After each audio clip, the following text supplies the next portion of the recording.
오늘의 키워드는 정체성과 후단협입니다. 뭐부터 하실까요? 정체성. 네, 시작해 봅시다. 정체성. 사전적 의미로는 손혜원 의원님 집중해 주세요. 이게 잘 들어야 돼요. 예. 그게 전공입니다. 추상어가 반복이 됩니다. 변하지 아니하는 성질의 본질을 변하지 아니하는 본질을 깨닫는 성질. 예. 이것이 정체성이랍니다. 자, 변하지 않는다. 본질이다. 그죠? 깨닫는 거다. 이런 예. 거예요. 그렇게 복잡하게 하실 필요 없는데. 네. 다 알아요. 정체성 그러면. 아니, 사전적 의미는 예, 예. 찾아온 분이 적기 때문에. 예.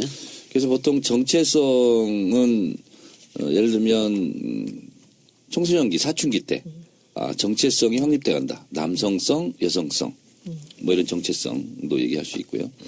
정치권에서는 야당의 정체성과 예. 빗대어서 외연확장, 중독 이렇게 쓰여지는데 제가 여기서 주목하는 것은 대한민국 국가의 정체성입니다. 자, 근데 정체성은 다 달라요. 느끼는 정체성이. 그래서 5천만 국민이 다 각자 생각이 다르고 5천만 국민에게는 5천만 개의 우주가 있어요. 예. 다 다릅니다. 바라보는 관점에 따라서. 그래서 이 5천만 국민이 적어도 대한민국은 이거다. 그리고 대한민국은 이런 방향으로 가자. 하고 합의 각서를 써놓은 것이 헌법입니다. 그래서 대한민국의 정체성은 헌법이다. 이렇게 보시면 되죠. 그래서 대한민국의 헌법 130개 조항과 그것을 압축 요약해놓은 헌법 전문이 대한민국의 정체성이다. 예. 그래서 제가 조선 때부터 항상 보면 대한민국은 도대체 어떤 나라냐, 대한민국은 어디로 가야 되냐 이런 거 가지고 TV 토론을 하면은요 중구난방이 돼요. 그럴 때 헌법을 탁 들이대잖아요. 그러면 정리가 됩니다. 예. 대한민국의 국가 정체성. 대한민국의 국가 정체성은 민주공화국. 그 다음에 헌법 중에서요. 130개 조항 중에서 권력이라는 단어가 딱 한 번 나옵니다. 그게 대한민국 헌법 1조 2항. 대한민국의 주권은 국민에 있고 모든 권력은 국민으로부터 나온다. 이때 딱 한 번 나오고요. 예. 대통령은 권력이라고 표현하지 않고요. 권한이라고 표현합니다. 예. 그래서 헌법에 대한 제정 권한은 국민에게 있고 이렇게 쓰는 거죠. 그리고 헌법을 수호하고 집행하는 권한은 대통령한테 있고 그리고 헌법을 해석하는 권한은 헌법재판소에 있다. 이렇게 좀 보통 보고 있습니다. 그렇다면 우리가 보통 야당의 정체성은 뭐냐? 예. 이렇게 얘기합니다. 네. 야당은 영어로 opposition party. 예. 그래서 반대하는 정당입니다. 예. 여당은 ruling party 이렇게 얘기합니다.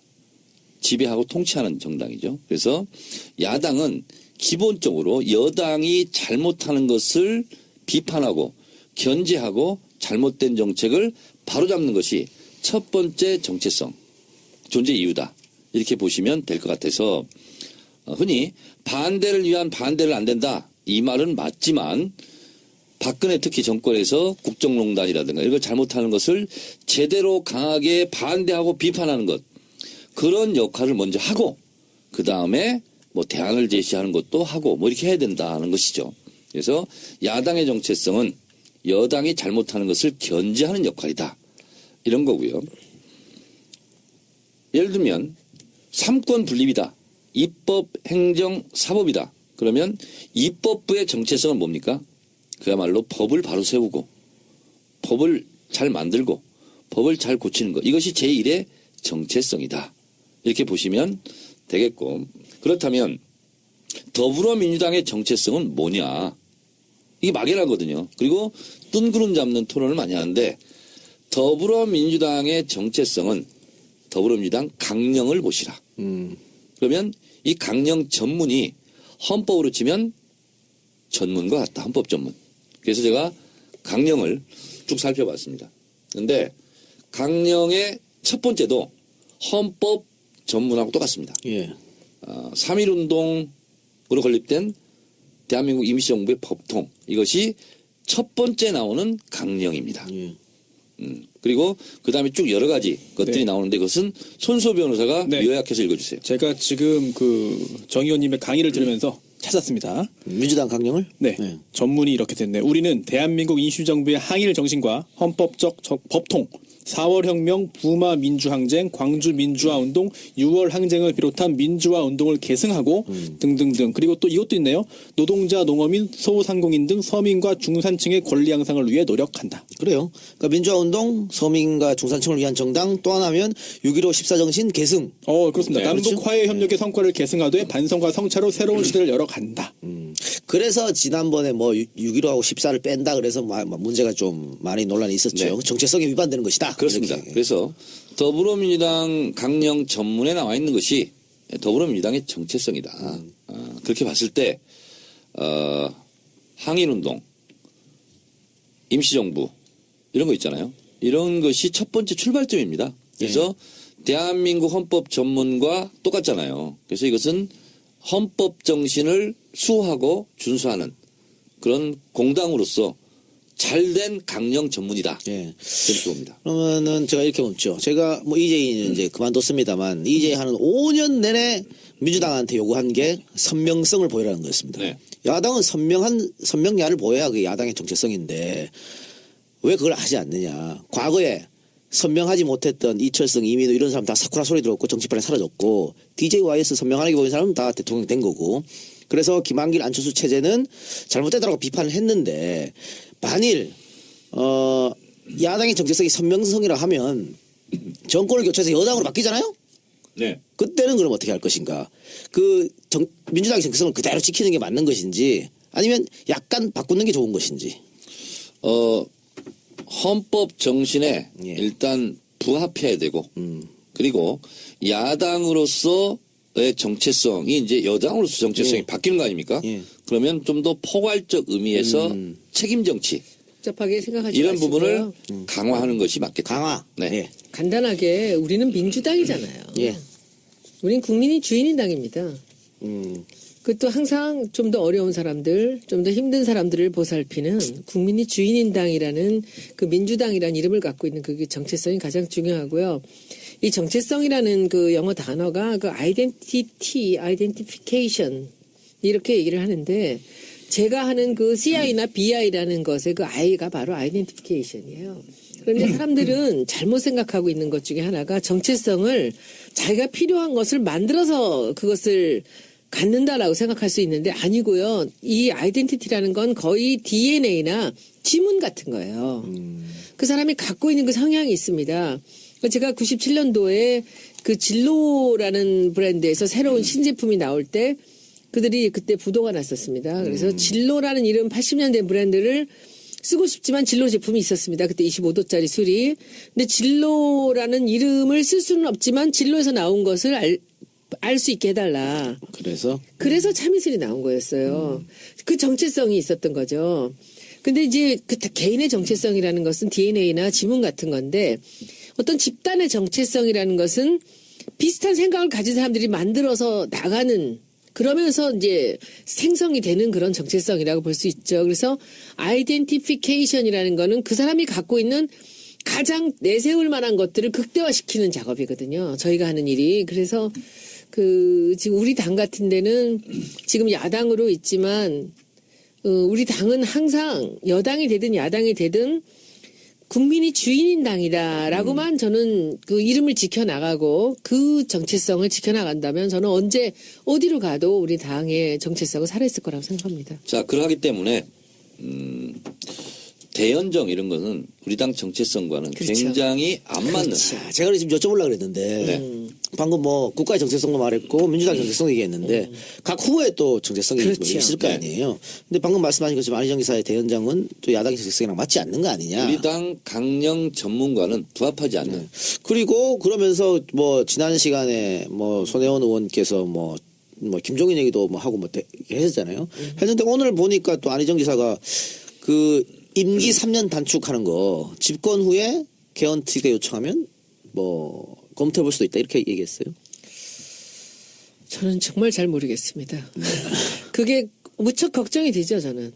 왜냐하면은 그 키워드들이 이렇게 하나씩 이렇게 나오는 데서 불안한 힘이 있었거든요, 저는. 제가 혹시 이 두 분이 같은 이 단어들을 하나씩 꺼내서 쓰기 시작할 때 두 분이 뭔가 같이 가는 같은 길을 가시는 게 아닌가라는 생각이 들었는데 저는 지금도 아니라고 생각하고 싶어요. 그런데 개헌이란 얘기가 조심스럽게 나오더니 그 3년 임기 얘기가 또 다시 얘기하는 방법은 다르지만 결국은 그 단어들이 나오잖아요. 대연정이 나오고 나서 개헌이 나오고 3년 임기가 나오는데 그래서 좀 저는 사실은 더 많이 불길하지만 저는 근본적으로 아니라고 생각을 해요. 왜냐하면 본인이 아니라고 하니까. 혹시 안 지사가 직접 전화 와서 아닙니다 한 적 있나요? 노코멘트. 이거 알겠습니다. 예. 저한테도 금요일 날 전화가 왔어요. 그래요? 근데 내용은 공개하지는 않겠습니다. 네, 근데 개헌 특위라는 핑계를 댔지만 실제로는 본인이 3년 임기 단축 이거를 그냥 띄운 거예요. 형식은 개헌 특위가 요청하면 수용하겠다 이런 방식이겠지만 그건 다 그냥 필요 없는 얘기고 3년 임기 단축 이것을 이제 오늘 세상에 띄웠고 지금 간을 보고 있는 거죠. 그것도 오마이뉴스 팟짱 인터뷰에서 이렇게 자연스럽게 띄운 것을 보고 반응 체크를 할 겁니다. 지지율. 이제 이 여론의 동향 이런 걸 보는데 오늘 크게 보도가 되지는 않았습니다. 예. 자, 그러면 문 대표나 이 시장의 그 이념의 정체성은 민주당하고 별 문제 없나요? 이재명 시장의 선명성, 정체성 이것이 어떻게 보면 가장 부합한다고 볼 수 있죠. 민주당의 정체성에 강령적 요구라고 그러죠. 거기에는 가장 부합하다 이렇게 볼 수가 있고 그리고 아마 후보별로 예. 캐릭터를 아마 여론조사를 해본다면 2017년의 키워드는 정의라고 제가 얘기했잖아요. 예. 여전히 지금 정의가 높습니다. 예. 그 중에서 점수를 매긴다면 이 시장이 그건 가장 좋은 점수를 받을 거다 이런 거고 문 대표 같은 경우는 준비된 후보, 예. 넉넉함, 사람 좋음 이런 거 있잖아요. 예. 이런 것에서 아마 후한 점수를 받을 것 같고 예.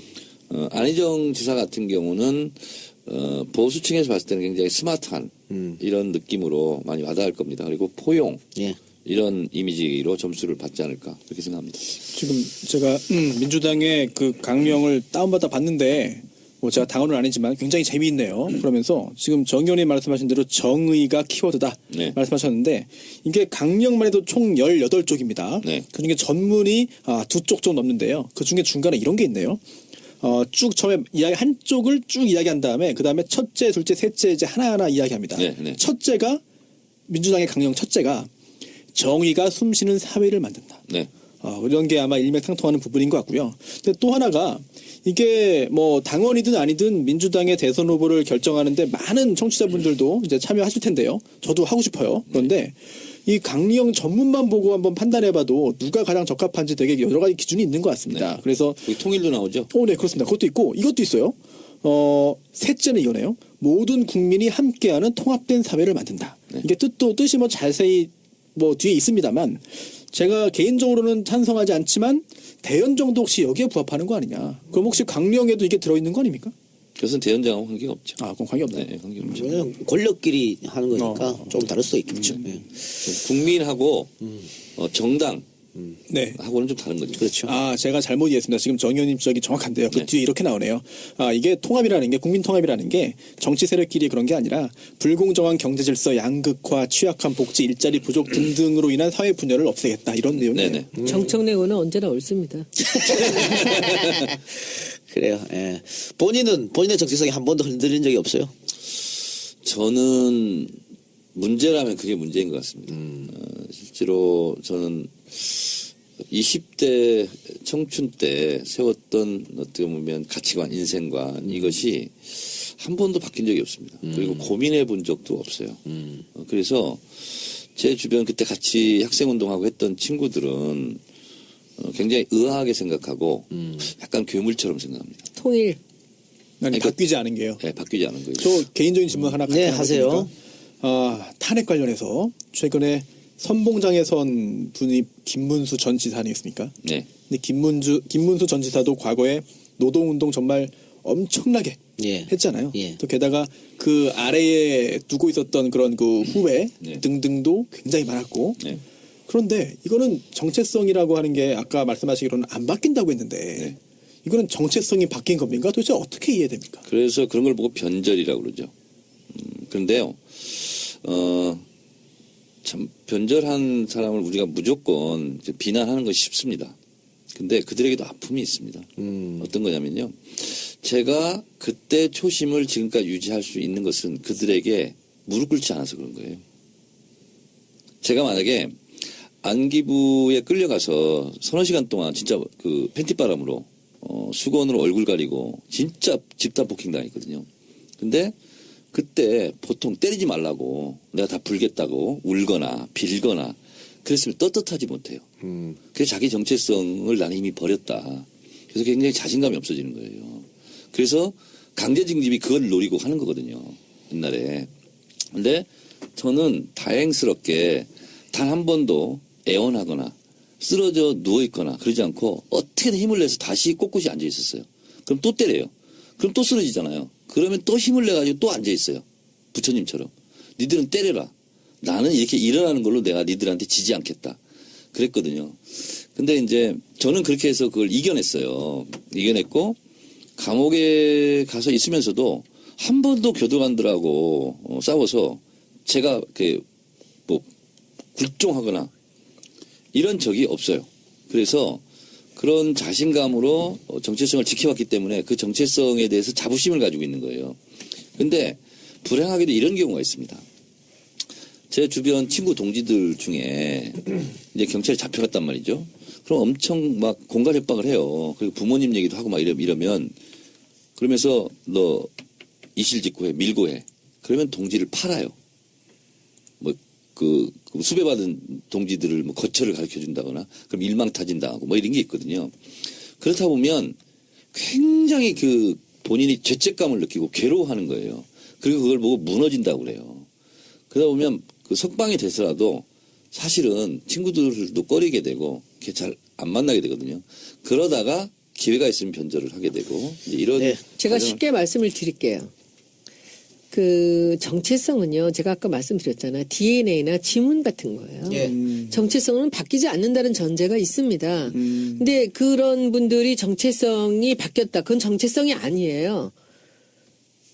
자기 필요할 때 변할 수 있다라는 것은 그 사람의 정체성이 아닙니다. 그거는. 아니, 근데 그런 척 하는 거지. 그래도 그럴 것이 그 고문당하고 막 이랬을 때 있잖아요. 이러면 운동에 대한 정체성을 얘기하는 거예요. 그 사람 자체가 아니라.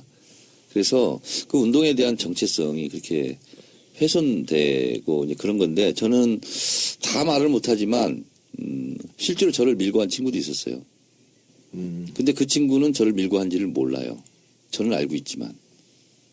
지금도 이제 저를 밀고 간 거를 본인이 알고 있다는 걸 모른다는 거지. 그렇죠. 제가 알고 있다는 것을 그 친구는 몰라요. 이제 알겠네요. 아니 지금 이렇게 얘기하면 모르죠 누군지. 그래서 그걸 보여줘요 저한테. 이 친구가 너를 이렇게 했다. 근데 저는 그 친구한테 그 말을 할 수가 없죠. 아니 뭐 근데 그때는 뭐 야만의 시대였으니까 그렇습니다. 또 이해를 해야지. 그렇습니다. 그래서 그런 부분은 저는 무조건 비난하기에는 뭐냐면 물리적으로 견디기 어려운 그런 게 있었거든요. 그러니까 이런 거 있잖아요. 이 정체성 그러면 그 사람들의 정체성으로 또 본다면 한 번 변절을 한 사람은 또 해요. 그건 맞아요. 예. 그래서 그 사람들의 정체성은 변절이 정체성이에요. 근데 저는 참 굉장히 나약한 인간이거든요. 그래서 뭐 제가 일제시대에 태어났거나 군사독재 때 대학생이었거나 하면은 사실은 정말 굉장히 나약하기 때문에 제 자신이 사실 그렇게 투사가 되지는 못했을 거예요. 겁도 많고 뭐 몸도 약하고 그러니까. 그래서 과거에 한때나마 이제 열심히 이제 민중과 대중을 위해 노력했던 분들의 그런 노고를 폄하할 생각은 전혀 없고 그렇긴 한데 본인의 어떤 정치적인 뜻을 펼치기 위해서 어느 정당이든 택할 수가 있잖아요.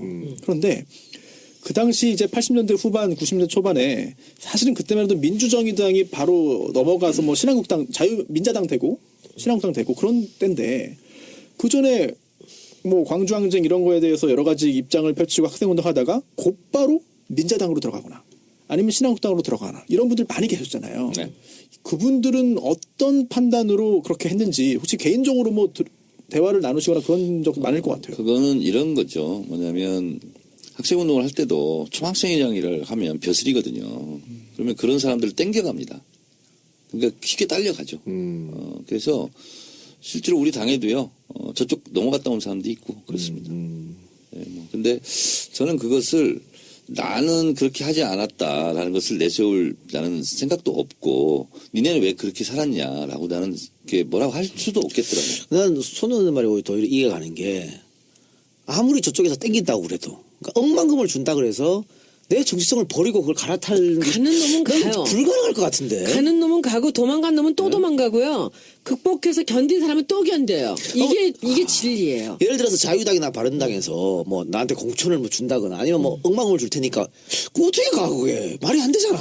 그래서 그 근데 이유를 가는 사람 많아. 이해찬 총리는 아주 그냥 단문으로 이렇게 얘기했어요. 배고프면 변절한다. 그래서 돈 좀 있는 사람이 정치해야 돼. 아니에요. 변절하게. 네, 또 위험한 말씀을 또 하시고. 배고프다고 변절하는 거 아니고요. 그리고 저는 손소 변호사께 용기를 드리고 싶어. 네. 문재인 전 대표가 어떻게 하다 여기까지 오셨는지 아세요? 모르겠는데? 극렬한 운동권자도 아니고 학생회장도 아니었잖아. 오기로 한 회장이 안 와서 할 수 없이 총무가 대신 올라가서 구속이 된 거예요. 아, 그래요? 처음 시작이. 근데 본인이 회장이 안 오면 이 집회가 무산되는데 근데 총무가 그 자리를 피할 수가 없었다는 거예요. 그래서 올라가서 구속된 게 운동권의 이 탄압이 시작이었고 그게 정체성이네요. 그다음에 대통령 왜 나오셨어요? 운명이죠. 운명이지. 노무현하고 친구였기 때문에. 그걸로 한 번 떠났는데 다시 이분 돌아가신다고 여기까지 왔기 때문에 이젠 결기가 있는 거죠. 그러면 이분이 감옥 그렇게 우리가 정청래 의원 같이 그렇게 운동권에서 극렬하게 싸웠던 사람도 아닌데 그렇죠. 그러니까 이 손소 변호사님도 제가 보기엔 앞으로 어떤 기회가 있을 때 본인이 속에서 본인의 소리가 어떻게 울려 나오는지를 보면서 나의 정체성은 뭔가 운명이야. 뭐가요? 해. 뭘요? 하긴 뭐래. 지금은 당장은 저기 아직 아니 총선- 멀었지. 아니 나중에. 총선 저 열심히 멀었으니까 저희 회사 직원들 종편 먹어 열심히 살려야 돼요. 나가시고 네. 근데 여기서 사족 한마디. 이제 제 개인적인 얘기를 해서 미안한데, 저는 대학 2학년 때까지 운동권 학생이 아니었어요. 의외네요. 학보사 기자였어요. 눈을 늦게 뜬 거 아니에요? 그 얘기를 하는 거예요. 근데 1학년 때 들어오자마자 막 돌 던진 애들 있잖아요. 바로 식었어요. 그리고 군대 가거나 뭐 도서관으로 가거나 이렇게 했는데 설익은 저는 제가 2학년 때 1년 내내 너무 고민스러웠어요. 왜냐하면 취재 수첩을 하나 들고 이제 시위가 있으면 취재를 나가잖아요. 그럼 막 뭐 그거 보고 이제 페퍼포그 지랄탄이라고 그래요. 연발탄 막 터지고 그러면 막 눈물 콧물 짜고 그러는데 근데 나는 그래도 언론인이야. 학보사 기자야. 근데 친구들은 돌을 던져. 그럼 한 손엔 취재 수첩을 들고 한 손엔 돌을 같이 들어요. 근데 1년 동안 돌을 한 번도 못 던졌어요. 왜 그런지 아세요? 내가 던지면 정경들한테 던지잖아요. 근데 걔네들이 내 친구야. 그렇죠. 근데 나는 내 친구한테 돌을 던지려면 너 돌을 왜 던졌어? 했을 때 2시간 이상 설득력 있게 자신감 있게 얘기할 자신이 없었어요. 그러니까 아직까지 덜 성숙한 거야. 근데 그걸 1년간을 반복했어요. 남들은 몰라. 근데 막 이 짱돌 들고 막 주먹 부르떨다가 결국은 짱돌 놓으면서 한감이 교차하는 거예요. 근데 3학년 딱 되니까 누가 내 친구인 정경들에게 돌을 던지는 게 내 친구한테 던지는 게 아니라 반 독재에 대해 돈을 던지는 거고 반 역사에 던지는 거다는 자신감이 생기더라고. 그래서 그때는 한 손에 취재 수첩 들고 한 손에 돌 들고 던졌어요. 정체성에 대해서 하나만 더 여쭤보고 우리 정체성에 대해서 마치도록 하겠습니다. 그 학생운동 아까 얘기했고 또 반미운동, 통일운동 했잖아요. 네. 그러면은 민노당하고 혹은 민중당, 민노당 이결하고 정체성이 더 맞는 거 아니에요? 그건 좀 다릅니다. 뭐냐면 87년 6월 항쟁 때 대중투쟁, 대중노선이 그 본격화됐어요. 그래서 그때도 운동권에도 분파가 많았거든요. 근데 저는 국민과 함께 지금으로 표현한다면 그래서 학생운동권에서 대중노선, 대중정치노선 그리고 이제 특히 그때는 이제 뭐 NLPD, 뭐 예. CA 쭉 있었잖아요. 예. 저는 이제 NL 계통에 속해 있었기 때문에 CA는 뭐예요? CA? 재헌의회. 혁명으로 재헌의회. 모든 질서를 다 파괴하고. 제일 강력한 예, 건가요? 가장 왼쪽에 있었죠. 근데 이제 그때 운동권으로 치면 저는 제일 오른쪽에 있었다고 보면 돼요. 운동권. 운동권에서? 그래서 알겠습니다. 대중노선을 걸었기 때문에 그게 이제 뭐 주로 조국 통일 얘기하고 그다음에 뭐 대중 노선을 치면 이제 그런 거죠. 네. 그럼 광고 듣고 와서 두 번째 키워드 후단협 이야기 들어가 보도록 하겠습니다. 자, 두 번째 키워드 들어가 보도록 하겠습니다. 후단협. 예. 후단협 문제는 뭐 2002년 노무현 대통령 때 가장 심했었고 그 뒤에 뭐 저 지난번 대선에서도 뭐 안철수로 돼야 된다 뭐 이런 얘기도 있었고. 그 역사를 쭉 얘기해 주시고 뜻이랑 지금하고 비슷한 부분들을 좀 얘기해 주세요. 예, 결국은 그 국민들 또 혹은 당원들이 정상적인 절차를 거쳐가지고 경선으로 공당의 대통령 후보를 뽑았는데 이걸 막 흔드는 사태. 네. 이걸 이제 후단협 사태로 하는 거 아니겠어요? 정확하게 후보 단일화 협의회. 네. 근데 2002년 대선 과정에서 당시 새천년 민주당에서 결성된 조직입니다. 노무현 대통령 후보가 후보로 확정된 이후에 지방선거가 있었습니다. 그래서 노무현 대통령이 그때 지방선거와 후보직을 연계했습니다. 저는 그때 왜 저러시나 이렇게 생각했었는데 어쨌든 연계하고 폭망했어요. 예. 그러니까 그걸 빌미로 해서 예. 노무현 대통령 후보 흔들기가 있었습니다. 그리고 그 해에 2002년 한일 월드컵 우리가 4강에 진출해서 축구협회 회장이었던 정몽준 의원이 상당히 인기를 끌고 지지율이 올라가는 그런 상태가 되다 보니까 사실상 새천년 민주당 내에서 정몽준으로 후보를 옹립해야 되는 거 아니냐. 근데 너무나 노골적으로 이렇게 하면 안 되니까 후보 단일화를 하자. 그러면 정몽준이 될 거니까. 그래서 민주당 의원들이 탈당하거나 그리고 당내에 남아서 흔들기를 시작하거나 누구예요 대표가? 그래서 당시 후단협 멤버 이름 좀 쭉 한 40명 정도 지금 다 사라졌어요, 그 사람들. 없어요? 거의 다 아닙니까? 사라졌어, 정치권에서. 다 사라졌는데요. 아니에요. 후단협에는 몇 가지 또 분파가 있습니다. 후단협을 했다가 다시 민주당으로 복당하거나 그냥 안주한 사람들이 있고 당시 한나라당으로 옮긴 사람들이 있습니다. 아 그래요. 네, 그렇습니다. 그리고 통합21 정몽준 당으로 옮긴 사람이 있습니다. 2명입니다. 그 중에 한 명이 김민석. 그 다음에 당시 안동선. 뭐 이렇게 있었고요. 그리고 실제로 탈당을 발표했다가 하지 않은 경기 지역 뭐 구인 뭐 명단도 있고요. 근데 주세요 명점 먼저 얘기 좀 다 해봐. 있습니다. 근데 이제 여기서 뭐 다 이제 사라졌고요. 거의 사라졌어요. 그러니까 그게 한 분 재밌는 분을 제가 말씀드리면 손혜원 의원도 아는 분입니다. 원유철 의원. 지금 자유한국당 뭐 대선 나오겠다 하는 분. 이분이 당시 민주당 의원이었습니다. 아 진짜요? 네. 그리고 이분이 후단협 활동을 하다가 탈당해서 한나라당으로 옮겨서 둥지를 새로 튼 이런. 그러니까 당시 후단협 했던 분들이 지금 정치판에서 거의 사라졌다는 것은 그 선택이 잘못됐다고 하는 것을 여실히 드러내 주는 것이죠. 그렇습니다.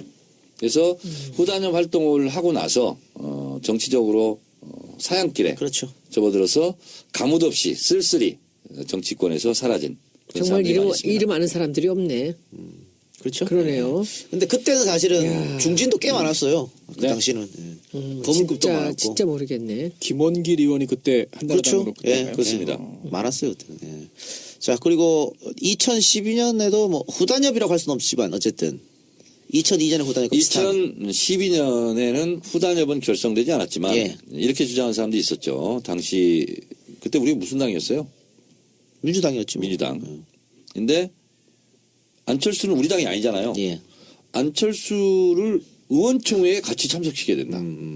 똑같이 발언권을 줘야 된다. 그러면서 실제로 안철수 후보를 노골적으로 편든 사실상 후단협 활동을 한 분들이 있었죠. 그분들이 대체적으로 지금 국민의당에 가 있습니다. 이 운동 귀족 쓰레기들은 뭐예요? 그건 그냥 인터넷상에서 거칠게 써는 글이니까요. 그 사람들은 뭐예요? 후단협은 아니고. 이름을 이름 얘기하면 안 될 거예요. 네. 근데 이 사람은 후단협은 아니고 운동권 출신으로 귀족. 후단협으로 명단은 올리지 않았지만 냄새가 났던 어쨌든 후보를 흔들었던 사람들인데, 그러니까 2012년에도 후단협이라고 이렇게 명명은 돼 있지 않았지만 어쨌든 후보를 흔드는 시도가 있었다는 걸 말씀하는 네. 거잖아요. 여기 아는 사람이 좀 있네. 네. 그리고 역사는 반복된다고 2017년 7년. 지금 대선 국면에도 더불어민주당에도 사실상 후단협 같은 그룹이 있다. 그게 바로 대선판을 흐리게 하는 개헌 파들이 아니겠느냐. 저는 그래서 후단협이란 이름이 있든 없든 관계없이 자기 당의 후보를 흔들거나 자기 당의 대선에 도움이 되지 않게 대선판에서 활동하는 분들은 사실상 후단협 활동이다. 이렇게 이걸 일반 명사화라고 얘기해야 됩니까? 대명사화로 얘기해야 됩니까? 근데 저는 그 개헌 모임 한다는 30명 모두가 후보를 흔들기 위해서 모였다고는 생각하지 않습니다. 그 몇 명은 분명히 제가 그렇겠죠. 그래서 예. 그 35명 중에 한 분하고 통화를 했습니다. 예. 그럴 것 같지 않은데 이름이 있다. 예. 그랬더니 본인이 그러더라고요. 그래서 나한테 지금 문자 폭탄이 오고 있다. 그래서 자기 미치겠다는 다온데요. 거예요. 18원도 많이 오고. 그러니까 그래서 그런데 왜 이름이 있냐 그랬더니 그냥 이름만 올려달라고 해서 올렸는데 이건지 몰랐다는 거야. 그렇다고 지금 내 이름 빼달라고 하기는 좀 비겁해 보이고 그래서 본인도 괴로워 죽겠다고. 그리고 문 대표가 여기에 대해서 또 지지자들한테 또 당부의 글을 남긴 것 같던데요. 그 18원 문자 폭탄 모내고 하는 거 안 했으면 좋겠다고 뭐 그런 이야기도 지금 한 것 같은데. 저는 오늘 요거 딴 얘기인데 예. 저는 홍준표 의원이 지금 한 얘기 오늘 나는 이런 얘기 왜 지금 언론은 가만히 있죠? 그 문재인 전 대표를 얘기하면서 딱 따옴표 안에 뭐라 이렇게 돼 있냐면 민주당 1등 후보 대장이 뇌물 먹고 목숨 끊는 사람. 예. 근데 이런 표현을 이렇게 노골적으로 하는데 왜 이렇게 언론들이 가만히 있죠? 가만히 안 있어요. 네, 시끄럽게 하고 있고 지금 이거 민주당에서 가만히 안 정식으로 좀 항의를 하든가 아니면 유족분들도 가만히 있으면 안 될 것 같은데 이 부분에 이거 대해서. 박경미 의원이 그래서 너무 화가 나가지고 그 대변인이잖아요. 그 뭐라고 얘기했다더라. 뭐 굉장히 욕 섞어갖고 했는데 심했다고 해서 하나도 심하지 않았다고 얘기해줬는데 야 이런 말들이 이게 제가 아까 그 강령 찾으면서 민주당 홈페이지를 켜놨는데 여기 좀 궁금해서 보다 보니까 이제 그 논평이 있네요. 논평란이 있는데 여기에 홍준표 지사의 고 노무현 대통령에 대한 부관 참시는 법적 책임이 따를 것이다. 법적 책임 네, 물어야지. 이런 게 있고요. 명백한 허위사실 유포이고 고인의 명예를 훼손하는 발언이다. 국민들의 눈에 다시 피눈물 나게 하는 폐륜적 욕설이다. 결코 해서는 안 되는 말이다 등등 결코 용납할 수 없다. 홍 지사는 발언의 근거를 밝혀야 할 것이며 그렇지 못할 경우 법적 책임을 지게 될 것이다. 부대변인 명의로 예. 올렸네요. 누가 그 정진우 때문에 올렸을 거고. 근데 어떻게 저런 정진우 얘기를 할 수가 부대변인이 올린 있어요? 게 뭘 믿고? 오늘 사이다 논평으로 예. 국민의당에서 자꾸 그 특검 연장이 거절된 거를 문재인 대표 보고 사과하라고 그러니까 총리 미련당이냐. 그렇습니다. 그러니까 홍준표는 지재판이나 좀 신경 쓰라고 재판 좀 뭐- 충고를 하고 싶고 부처는 부처 안 보이고 대주는 대주만 보인다고 지금 일단 함부로 얘기를 하고 있어. 측근들도 유죄 판결을 선고받았죠. 예. 지난번에 그 주민 소환 관련해가지고 예. 여러 가지 뭐 사문서 위조 등으로 해가지고 측근들도 유죄 판결을 선고받은 적이 있습니다. 네, 알겠습니다. 그럼 이제 홍준표 얘기 나왔으니까 자연스럽게 다른 주제로 넘어갈게요. 광고 듣고 와서 홍준표 이야기부터 해서 대선 판도에 대해서 잠깐 얘기하고 넘어가겠습니다. 이 존경하고 사랑하는 국민 여러분, 이 간절한 염원을 담은 촛불을 들고 소리치는 행동하는 양심 겁나게 자랑스러워 불어요. 이 국민 여러분, 이럴 때일수록 이 건강을 챙겨야 합니다. 일산에 있는 풍무양고기, 이 굿집에 영양 가득한 양갈비와 양꼬치, 그리고 말하자면 맛있는 요리들, 가족 외식은 물론이고 직장 회식하기 딱 좋은 곳이에요. 의 피의자, 자네도 그 맛을 아는가? 글쎄요, 저의 공범인 무당이 저를 데려간 적이 없어서. 부끄러운 줄 알아야지. 예, 말하자면 031-902-9292. 풍무양고기, 풍무양고기 광고였습니다. 모임이나 회식하기 좋은 넓은 자리도 준비되어 있습니다. 일산에 있는 풍무양고기는 고향등기소 바로 앞에 있고 영업시간은 오전 11시 반부터 밤 12시까지입니다. 좋은 사람들과 함께하면 더 좋은 풍무양고기 기억해 주세요. 풍무양고기 사장님께서 어제 안가를 방문했어요. 진짜? 방문하가였고 우리 왜 안 오냐고? 아니 우리 저기 EJ 직원들 사이판 여행 가는 거 경비하라고 달러를 또 돈 많이 들어오네. 감사합니다. 양고기 돈 많이 사장님. 들어오네 진짜. 그래 하여튼 뭐 여러분들도 풍무양고기 많이 사랑해 주시기 바랍니다. 가시죠, 저희도. 네. 언제 약속을 잡아서 가야 돼? 정의원이 근데 항상 바쁘니까. 그러니까. 아니, 네. 주말에 강연 다니시니까 저희 못 가요. 진짜. 이 시대에 참 바쁜인. 그래요. 알겠습니다. 걱정이야. 네. 걱정이야. 강의로 좀 들어온다고 저 방송에 들어온다고 또 뭐 쓸 국냐. 저거 차업해버려야 돼. 돈이 주머니 손에 안 들어가게. 되게 즐거워 보이십니다. 뭐가요? 안 그래. 의원님. 아니에요? 아 근데 실제로 2000년, 2001년, 99년 이때 있잖아요. 그때 강연 수입이 진짜 엄청났어요. 그렇죠. 이번에 또 김영란법 이런 것 때문에 또 많이 아 강원이 그때는 다운됐어. 저기 뭐야 그 국회의원 아닐 땐가? 학원 할 때, 학원 할 때. 예. 그 학원 경영 컨설팅 하면서 다녔는데 정치 말고요. 그 당시에 월천이었어요. 강연 그 수입. 지금 다 어디 있습니까? 그때는 갔다 오면 다 썼어요. 근데 제가 가만히 보면요, 정 의원님, 내가 2년 동안 봤는데 굉장히 소탈하고 망원시장에 아니면 딴 데서 옷도 안 사고 하는 사람인데 굉장히 해퍼. 옷도 안 사고 자기한테는 저렇게 안 쓰면서 차고 뭐고 아무것도 이런 저거 쓰지 않으면서 뭐에 다 밥값 술값이에요? 노래방 값이 얼마 안 되잖아요. 노래방은 시간당 얼마, 뭐, 무시시간, 4시간, 5시간 돌아갔자 얼마 안 되잖아요. 네. 돈이 근데 맨날 술값을 내나 봐요. 맨날 술값 내지. 지갑, 다 떨어진 지갑에서. 그 지갑 아직도 이제. 아직도 있어. 떨어지는 시계도 지갑이 다, 있지. 시계줄 바꿨다. 시간 안 바꿔서 옛날 거야. 저번에 똑같네. 제가 냈어요. 아, 그래. 맨날 다 떨어지고 있어. 그런데 적어도 시장 가다가 저거 샀어요 그냥 길에서. 근데 저런 데 관심 안 쓰는데 이제 판도라 나가니까 양복도 입었다 그러시는데 진짜 본인한테는 돈을 안 써요. 그런데 항상 남한테 돈을 써서 지금 내가 정 의원님 보면은 그 옛날에 길잡이 학원 할 때 돈 많이 벌었다는데 어떻게 썼는지 다 알겠어. 그냥 흥청망청 썼지 그냥. 그리고 그거 다 정치권에다가 사람들 돈 들어가고. 그러니까 그때 상황이 이해가 안 돼. 돈에 이거는 뭐냐면 돈을 낭비하는 게 아니라 돈에 애착이 없어. 그러니까. 예. 그 직원들한테 막 나눠주고 그랬지. 뭐. 저도 돈에 별로 애착은 없어요. 그래요. 자, 하여튼, 사적대학 거기까지만 하고, 홍준표 얘기 나오다가 광고 들었는데, 홍준표가 이렇게 누가 봐도 진짜 뭐 폐륜적인 이런 발언을 하는 것은 결국은 그 보수에 자기가 선두주자로 나서겠다. 이런 뜻 아닐까요? 이거는 홍준표의 고도의 전략이고요. 예.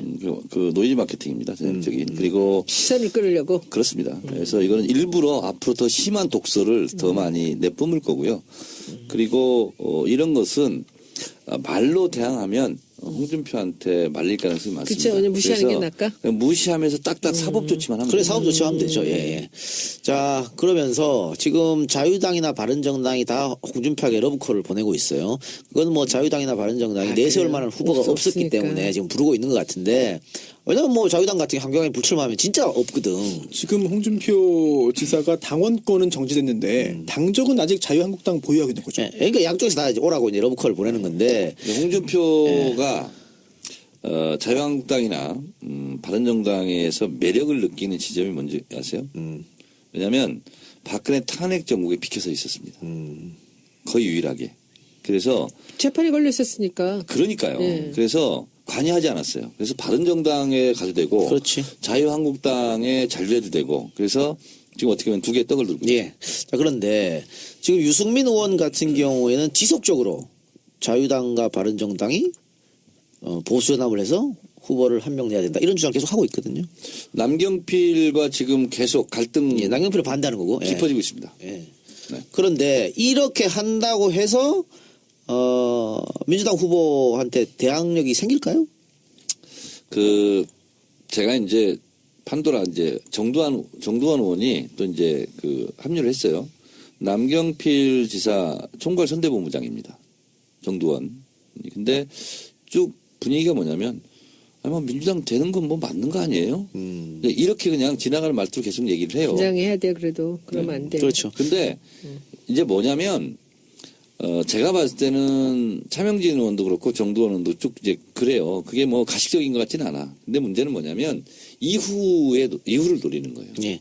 그러면 제가 시나리오를 한번 써볼까요? 네. 황교안이 불출마를 선언합니다. 네. 그러면은 자유당은 후보가 사라지는 거죠. 네. 나머지는 의미 없으니까 1%짜리들이니까. 원유철 있잖아요. 아, 그게 다 의미 없으니까. 이인재는 어때요? 잠깐만요.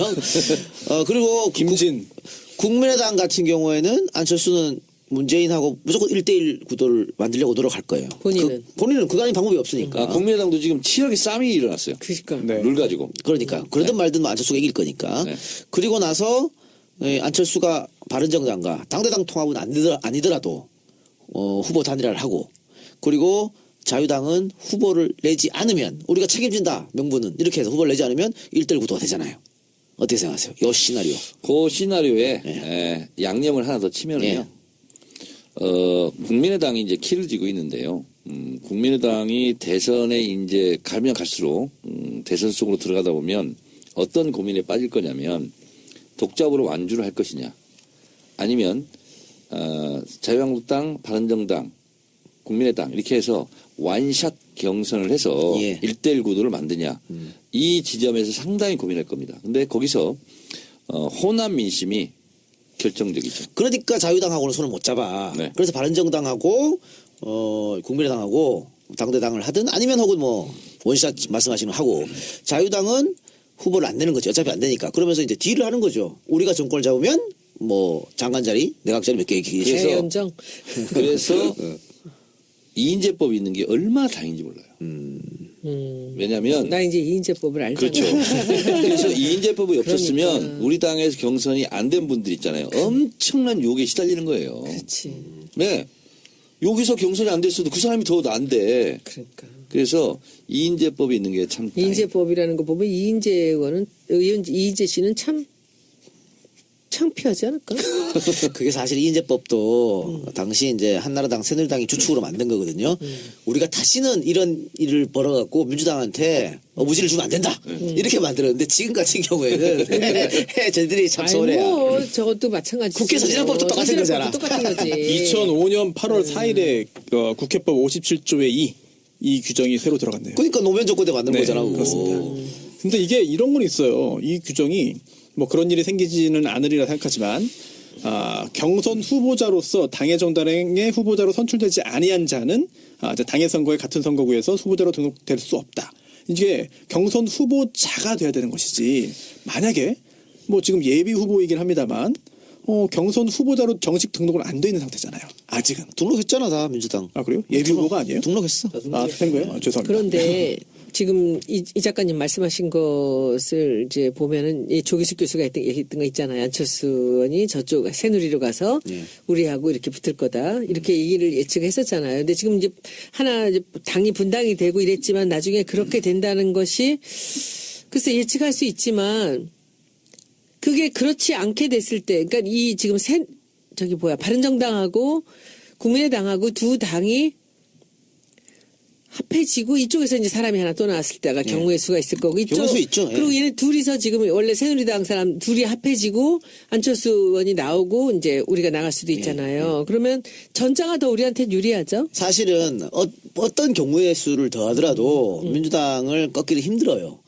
그래서 제가 말씀드린 그 경우의 수만이 그러니까 그 자유당에서는 후보를 안 내고 이 두 당이 합치고서 1대1로 만드는 것만이 위협적인 거지요. 뭐가 위협적이야? 다른 건 위협적일 리가 없어. 그게 뭐가 위협적이야? 그것도 별로 위협적인 건 없는데 지금 호남에서도 뭐 23%밖에 안 되는데. 그러니까. 그런데 이제 이게 참 난 여기서 좀 또 이게 숨어있는 1인치를 보는 게 우리가 총선에서 3당으로 선거를 치러본 것이 이게 얼마나 이게 유리한지를 지금 볼 수 있을 것 같아요. 왜냐하면 그때 우리 3당에서 얼마나 두려워했어요.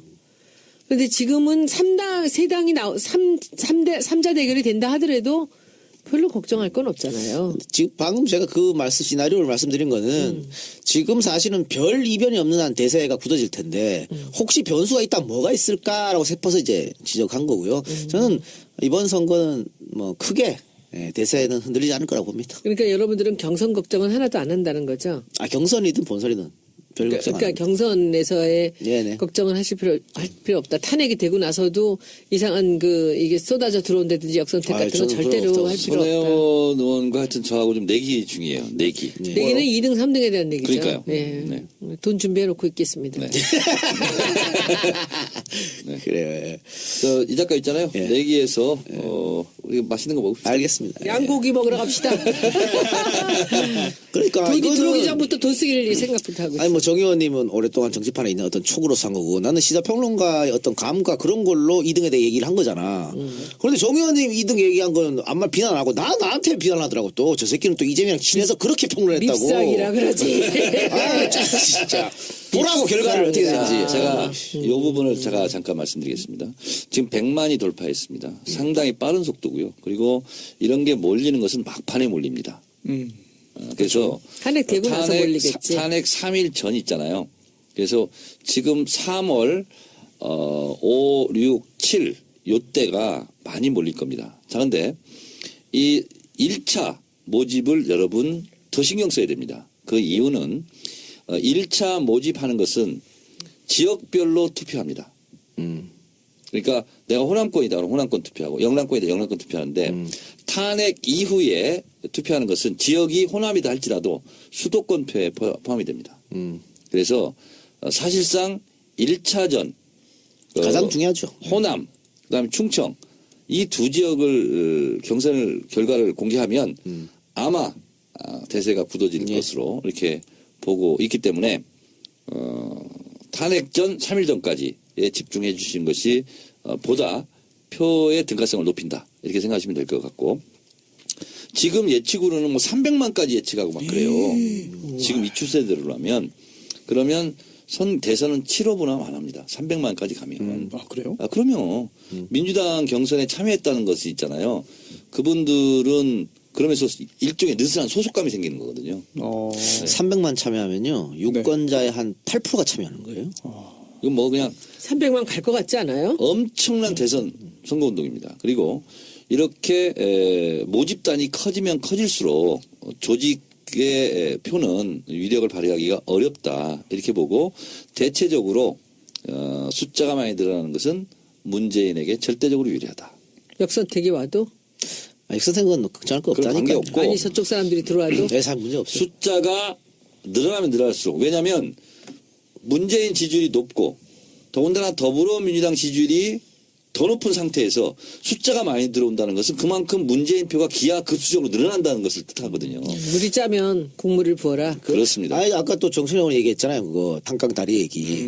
많이 들어오면 들어올수록 평균은 더 그렇게 되는 거예요. 그런데 그 제가 그 돈 내기를 했잖아요. 네. 2등, 3등. 네. 내가 이기면 손수 변호사 반띵 할게. 그 재미라도 있어야지. 그죠? 자 그리고 아, 좋다. 저는 이재명 시장이 2등할 것으로 예측하는 이유를 여러 번 말씀드리면 예. 다시 한번 말씀드리면 이런 거예요. 경선이 딱 시작되잖아요. 최대 핫 이슈는 문재인 50% 넘나예요. 이거는 조중동도 그렇고요. 그리고 경선에 참여한 사람도 그렇고요. 넘나예요. 그러면 어떤 결과가 있냐면 안희정 찍어서 50%안 넘으면 어떡하지? 그러니까 이렇게 문재인으로 된다니까요. 쏠린다니까. 그래서 쏠림 현상이 문재인한테 가는 거예요. 그러면 안희정 표는 빠지고 이재명 표는 견고하기 때문에 유지되고 그렇게 되는 거거든요. 그래서 근데 이제 만약에 50%가 안 넘어서 재선이 들어가게 되면 결선이 들어가게 되면 그때는 어떻게 될까? 결선 그 그거 부분은 쉬운 거라는 거죠. 네, 결선 들어가도 문제 없어요. 그 부분은 제가 또 예측합니다. 53% 플러스 마이너스 1%. 네. 그러니까 만약에 누가 나와도 결선을 들어가게 되면 아니 경선 우리 아니 결선에서 누가 나와도 상대가 1차 때 결선 없이 결선 필요 없다고 결선이 없다고 필요 말씀이고 없다고. 네, 결선 없이 그러니까 혹 결선에 들어가면 2012년에 53% 얻었습니다. 안지사표가 이제는 완벽하게 문 대표로 가잖아요. 그렇습니다. 더 벌어져요. 이 작가 2012년에 53% 얻었거든요. 그래서 결선이 없었거든요. 그래서 제가 53에 플러스 마이너스 1 이렇게 예측했는데 어떻게 봐요? 저는 더 나올 거라고 봅니다. 그렇죠? 네. 저는 보수적으로 잡았습니다. 네. 그래요. 자, 알겠습니다. 자, 그럼 마지막 왠지 지금 본인이 폐색이 짙어져가지고 슬픈 표정을 하고 있어. 절대로 그렇지 않아요. 지금 여러분들이 보수를 진짜 우습게 보시는데 전 절대 그렇다고 생각하지 않아요. 정치 신동 내 축을 믿지 그랬어요. 안 믿어. 맨날 틀리면서 무슨 소리다. 손의원님이 예, 맞습니다. 파이팅. 우리가 가야 맞습니다. 돼. 제가 네. 보기에는 맞아요. 여러분들 저 그렇게 기회주의자 저거 반띵 먹으려고. 저의 정체성입니다. 제가 이 방송에 공개적으로 할 수 없지만 방송 끝나고 제가 근거를 말씀드리겠습니다. 네, 알겠습니다. 자, 그럼 하나의 주제만 더 하고 방송 마치도록 할게요. 일부에서 살짝 손혜원 의원이 언급했는데 사드 부지 이야기입니다. 롯데가 사드 부지를 제공하기로 그러니까 국방부하고 맞교환하기로 땅을 결정을 했습니다. 아주 비밀리에 자기들끼리 이사회를 열어서 이렇게 했다고 하는데 좀 저는 개인적으로 좀 의아스러웠어요. 시간을 좀 더 끌 줄 알았거든. 왜냐하면 지금 중국에서 저 난리를 치고 있고 롯데가 지금 중국에서 굉장히 어려운 처지에 놓여 있습니다. 노골적으로 지금 중국이 롯데를 강하게 압박하고 있는데 왜 이렇게 서둘렀을까라는 의아스러운 게 있는데 어떻게 생각하세요? 롯데는 뭐 두 가지 생각을 했을 것 같아요. 송영길 의원 얘기하시기는 야당에서 조금 더 이 홀드를 시켜주기를 바랬는데 야당이 돕지 않았다라고 말씀을 하시기도 하고, 그 사람들은 지금 이 국가가 이 부지를 교환을 하면서 자기가 지금 손해보게 되는 부분에 대해서 뭔가 책임을 져줄 것이다라는 생각을 하지 않을까요? 딜이 있을 것 같아요, 저는. 그냥 그렇게 했을 것 같지는 않고요. 지금 바보가 아니라면 이 시점에서 예. 지금 박근혜 정부의 편을 들어서 하겠습니까? 예. 뭔가 있지 않았을까라는 생각이 듭니다. 자, 정철 의원님. 벌써 지금 기사에 올라오는 것이요. 중국 내 롯데 사업이 8조 원대랍니다. 근데 롯데마트에 벌금을 부과했대요. 벌써? 네. 이야. 광고물 부착이 불법이다. 이렇게 해가지고 계속 투입 잡는 거죠. 계속 투자하는 거죠, 이제. 이건 이제 깐죽 이제 롯데에 대해서 이렇게 저렇게 이제 뭐 이런 것은 이제 준법 투쟁 성격으로 그래서 이제 막 안 내리던 벌금도 막 내리고, 그리고 실제로 중국의 관영 매체 같은 경우는 황구시보 단교 얘기까지 했죠. 단교 얘기까지 무시무시한 얘기죠. 그리고 중국 인민들은 그러니까 한국 제품 사지도 말고 한류 가수들 보지도 마라. 우리가 그런 걸 보여줘야 된다. 이렇게까지 한한령. 네. 그런데 왜 이 정부는 아무리 이렇게 지금 이 국정농단 때문에 난리가 났다고 하지만 왜 중국을 향해서 그 뭔가 좀 그 설득을 하려는 노력조차 하지 않을까요? 그러니까. 지금 그냥 완전 속도전 하는 것 같은데. 저는요, 대통령 선거 전에 사드를 배치하려고 하는 게 뭔가 거래가 있지 않을까요? 이런 것 같아요. 제가 무기를 사서 잔금을 받아야 되는 뭐 이런 거? 저쪽 자유한국당 기류를 보면 자기들이 그래도 안보 이슈에 너무 지금 빠져 있는 거예요. 그래서 대선 때 사드가 논란이 되는 것을 원하는 것 같아요. 그래서 왜냐하면 그거 말고는 다른 게 자기들이 메인 이슈가 없어요, 지금. 근데 사드가 논란이 되는 걸 원한다면 이거를 지금 결정하면 안 되지. 결정하면 끝나는데 무슨 논란을 해요. 아니 뭐 또 아니죠. 정권 교체하면 바꿀 수도 있다. 뭐 이런. 왜냐면- 아니 물건 들어서 배치를 해놓고 돈 다 지불하는데 아니, 뭘. 지금 보면 오늘 이제 부지가 확정됐잖아요. 네. 그럼 환경평가하고 이렇게 하면 빠르면 7월 배치라고 하더라고요. 그렇죠. 대선 때 배치 못 돼요. 그러니까 대선 때는 배치가 안 되고 끝나고. 근데 장소까지 해서 다 결정 났는데 무기는 사갖고 들어오는 그러니까 건데. 물건이 아직 안 들어왔지. 이제 확정적이다 하면 이거 뭐 그럼요. 물려야 된다, 말아야 된다, 뭐 재협상해야 된다 이런 논란이 있는 거죠. 또 뭐 이제 후보하고 이게 후보가 정해져서 토론할 때 막 물어보겠죠. 사드에서 어떻게 생각하세요? 뭐 이런 식으로 민주당 후보한테. 그러면 또 곤란하게 만들려고. 근데 그런 것도 있어요. 그런 정도로 부담을 갖고 사는 인간들은 아닌 것 같아요. 제가 보기엔 무슨 여기에 굉장히 큰 계산적인 지금 이 박근혜 추종자들의 이 마무리, 쫓겨나기 전에 마무리해야 될 뭐가 있는 게 아닐까 저는 그런 생각들이 자, 많이 들어요. 어쨌든 그건 정치권 이야기고요. 이거 사드를 배치하게 되는 성주 주민들이 엄청나게 이제 또 한 번 반발할 것 같은데 오늘 보니까 성주 시민들이 법원에 사드 배치 부작위 위법 소송을 제기했다고 하는데 이게 뭔지. 네, 부작위 위법 확인 소송인데요. 예. 이제 행정소송법에 보면은 이제 항고 소송이라는 게 있습니다. 이번에 특검의 청와대 압수수색 관련해서도 문제가 됐던 게 항고 소송인데요. 그 중에 한 가지 항고 소송이 취소 소송, 모욕 등 확인 소송이 있고 또 하나가 마지막이 부작위 위법 확인 소송입니다. 즉 국방부가 정부가 이 사드 관련해 가지고 여러 가지 그 진행되는 상황을 이제 주민들에게 알려줘야 된다. 근데 그러한 의무를 이행하지 않은 부작위, 자귀하지 않은 것이 위법하다는 점을 확인해달라라고 하는 소송을 서울행정법원에 제기했는데요. 이제 민변이 이제 돕고 있습니다. 민변이 이런 말도 했는데요.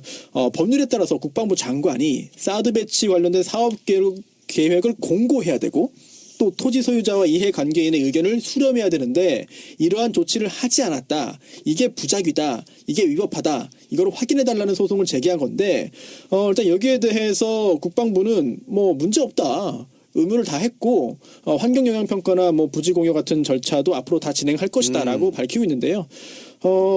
승소할 가능성이 높아 보이진 않습니다만 일단 사드 배치 철회 성주투쟁위원회라든지 이런 쪽에서 문제를 지속적으로 제기를 하고 있습니다. 이제 이게 정치권에서 해결하지 못하면은 사실 법적인 부분에서 막기는 좀 쉽지는 않아 보여요. 근데 이 부작위 위법 소송이 만일 승소하면 네. 그러면 공사를 일단 네. 중지시킬 수는 있나요? 그렇게 이거랑 별개인데요. 그렇게 됐을 경우에는 이제 그 집행정지라든지 이런 걸 또 통해서 할 수도 있겠습니다만 만약에 이게 부작위 위법 확인 소송에서 승소했다면 부작위가 위법하다는 게 확인됐을 뿐이고요. 예. 이러한 절차를 거쳐서 다시 진행하면 되거든요. 근데 물론 이렇게 한번 제동 걸리면은 그거 정치권에서 시간은 끌수 맞겠죠. 있잖아요. 그렇죠. 그렇긴 한데 이게 이 소송을 제기했다고 해가지고 자동적으로 그 정부의 진행이 중단되진 않아요. 네, 일단 진행할 수는 있으니까 문제가 그렇게 막아지진 않을 것 같습니다. 손수 변호사 지금 제동 얘기했습니까?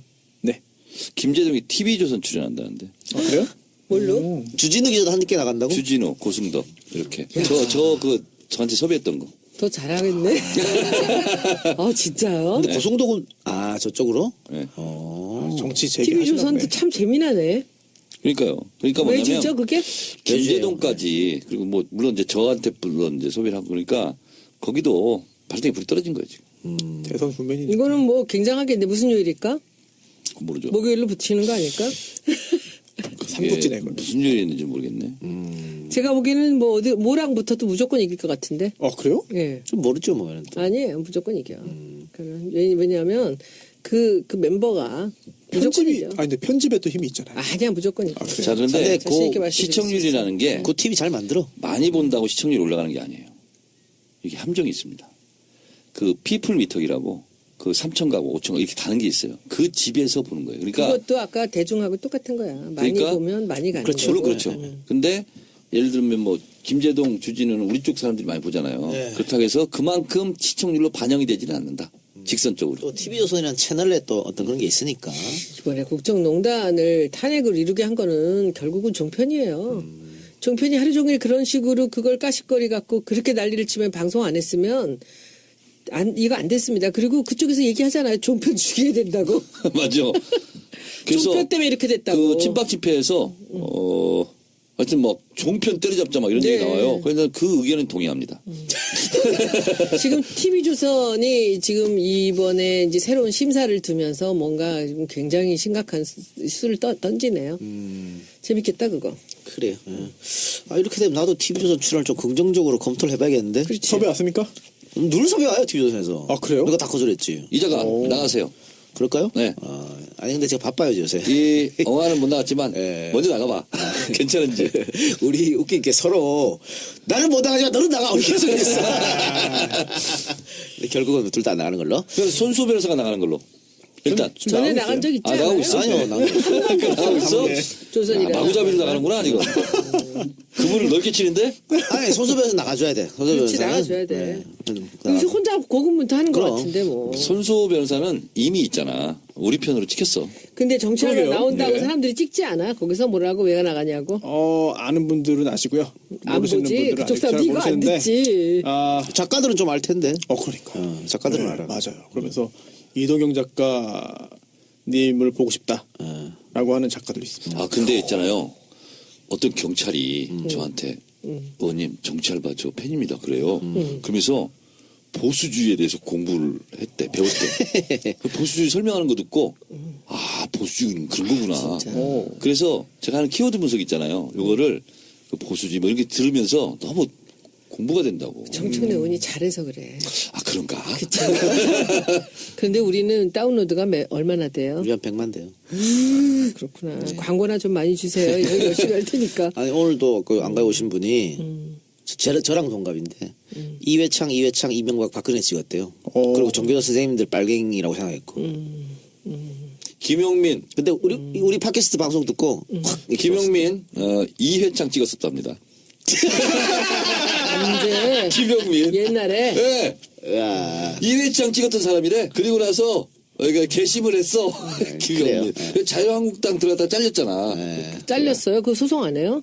소송도 한대요. 소송해야지 당연히. 해봤자 안 돼요. 그래 알겠습니다. 자, 시끄럽게 만드는 거지 그냥. 근데 김용민은 내가 봤을 때, 야, 천재야, 천재. 네. 어떻게 자유한국당에 입당할 생각을 하지? 그러니까. 그러면서, 참 용감한 사람이야. 그러면서 있잖아. 더불어민주당이 말하기 전에 선수를 쳐야 된다. 자유한국당은 특검 연장을 하도록 당론으로 결정을 막 이런 얘기하고 있어. 알겠습니다. 근데 그 소송하면은 자유롭게 할 수 있는 건데 무슨 이유로 잘라? 네, 그 정당에 그 가입할 때, 입당할 때, 결국은 그 당의 그 기준에 따라 가지고 제명 조치한 거잖아요. 그럼 그 제명 조치한 게 위법하냐, 적법하냐 여부를 다투는 소송을 제기해야 되는데, 네. 정당의 그런 기준에 따라서 정당이 자체적으로 판단한 거에 대해서는 사법부에서 옳다 그르다를 판단을 좀 보수적으로 하죠, 소극적으로. 그래요. 네. 그 마무리 2부 마무리 하려 그러면 두 분이 갑자기 모터를 달아. 아니. 못 끝내게 해. 아, 아, 나는 이 정찰바가 잘 돼야 돼. 잘 되고 있어요. 우리가 지금 이 20대가 끝날 때까지 정찰반 정말 잘 돼야 돼. 근데 그래서 이게 광고가 있잖아. 5개씩은 최소한 붙어가지고. 좀 정치알바가 좀 정착을 하고 자리 잡았다는 게 제가 이제 지방 강연을 많이 다니잖아요. 네.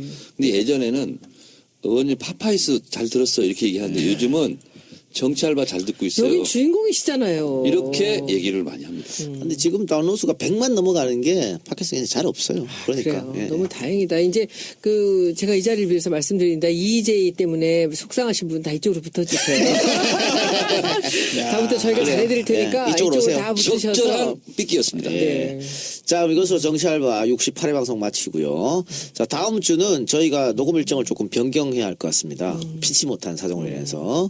3월 7일 날이 원래 이제 우리가 녹화한 날인데 그날 EJ 양가에서 민주당 공식 팟캐스트 진짜 나타났다 대선 후보 특집 방송이 있습니다. 그래서 저희가 양보했어요. 수요일로 하루 미루는 걸로. 그래서 저희는 3월 8일 날 녹화를 하고요. 네. 3월 7일 화요일에는 민주당 공식 팟캐스트 진짜 나타났다 대선 후보 특집 방송이 나옵니다. 문 대표님이 오신다고 하니까 3월 7일 화요일 날. 더 많이 모이겠구만. 예. 문 대표도 그렇지만 그 요새 그 정청래 의원께서 자기 그 청래당 사람들 많이 온다고 너무 많이 꼽게 되면 자랑하는데 우리 이번 수요일 날은 저 보러 오세요. 제가 예. 잘해드릴게요. 자, 근데 3월 8일 수요일 날은 7시 반에 하지 않습니다. 9시에요? 9시 합니다. 정 의원님 파파이스 갔다 와야 그렇구나. 되니까. 그럼 마포 주민들만 오세요. 마포 분들은 가까이니까 여기 계셔서 우리 예. 밤늦게까지 놀아요. 자, 끝나고. 다시 한번 말씀드립니다. 3월 7일 화요일 날은 문재인 대표가 녹음을 하고요. 3월 8일 수요일 날은 저희 정치알바가 저녁 9시 9시. 녹음합니다. 네, 오늘 세 분 감사합니다. 뭐 할 말 있어요, 마지막에? 할 말 있죠. 하세요.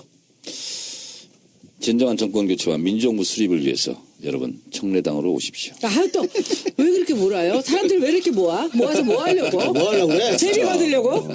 아니, 의원님, 그냥, 작당 모임. 그냥 딱 10,000명에서 딱 잘라요. 아 그러려고요? 지금 7,600 넘어. 근데 그 사람들하고 뭐 할 건데요? 아니 일단 재밌고요. 게시판이 아니, 활성화돼 있어가지고. 근데 뭐 우리 보지도 못하지. 아, 이러면 되겠네. 10,000명이 됐잖아요. 네. 근데 뭔가 또 심사가 뒤틀려서 탈퇴한 사람이 있잖아. 없어. 혹시라도 10,000명 중에 있겠지. 강퇴만 있어. 욕설해가지고. 거기서도 와서 욕설해요? 욕설해가지고 강퇴. 그럼 강퇴자, 자진 탈퇴자 하면 10,000명이 비잖아요. 9,900 몇백 될 거 아니야. 그때 또 몇 명을 신규로 받아. 그래서 딱 10,000명만 유지하는 거야. 알겠습니다. 10,000명 클럽으로 해갖고 근데 그거 앞에 디자인이나 이런 거 좀 바꿔놓으셔. 그거 다음은 하기도 쉬운데 너무 이상해. 그래요? 네. 그러면 그리고 우리, 페이스북에 이아퍼 이것도 좀 바꿔놔. 우리 있잖아 웹디자인 연구소가 있거든요. 네. 어디 그 안에? 웹디자인 연구소에 제가 직접 명령을 내리겠습니다. 알겠습니다. 그리고 나중에 뭐 10,000명 됐다고 해서 어디서 사무실에 얻는데도 이런 거 하지 마세요. 온라인에서만 사세요 그냥. 알겠습니다. 그 MBN 어떤 짤릴지도 몰라. 좀 이거 좀 빌려주면 안 돼? 아, 빌려드릴게. 빌려도 되지. 빌려드릴게요. 사무실. 예, 빌려드릴게요. 사무실로? 여기다 이렇게 칸막이 좀 해가지고. 그건 안 돼. 그거는. 칸막이는 안 돼요. 그냥 여기서 회의하고, 그냥 회의하고. 정청래 특강하고 이런 거 하세요. 그렇지 낮에. 알겠습니다. 네, 여기서 너무 좋네. 그래. 낮에 텅텅 비어 있잖아. 방송 비했어요. 와서 특강하면서 청소들 시키고 좀 그래. 그 일일 호프 같은 거야, 일일 호프. 그렇지. 알겠습니다. 아니 일일 오프 말고 낮에 사람들 여기 와서 같이 강의도 하고 같이 놀고 그러고서 여기 뭐 매출 조금씩만 올려주면서 여러분들 하면 좋겠는데. 지금 이 순간 네. 청래당 총재로서 포고령을 내립니다. 안가 사무실은 청래당 사무실로 접수했음을 그렇지. 공포합니다. 안가는 우리 겁니다. 네, 안가는 우리 겁니다. 청래당 겁니다. 근데 얼마 안 있으면 나가야 돼요. 사이판 가실 때 확 접수하세요. 그렇지. 사이판 갔을 때 그때 자. 좋다. 손수호 변호사. 네. 마지막 발언하고 소용 없어요. 기회를 드리는 거예요. 아 그래요? 네. 네, 감사합니다. 네. 뭐 하라고 마지막 발언. 아 저요? 네. 특별한 거 없는데 저는? 뭐, 저고기실로 있으니 하세요, 이런 거 하세요. 못 살아. 이 작가 있잖아. 우리 청래당 찾아오는 길 주소 여기 안가로 할게. 우리 주소. 알았어, 알았어. 청래당 당사로. 근데 간판 또 달아달라 그럴 것 같아.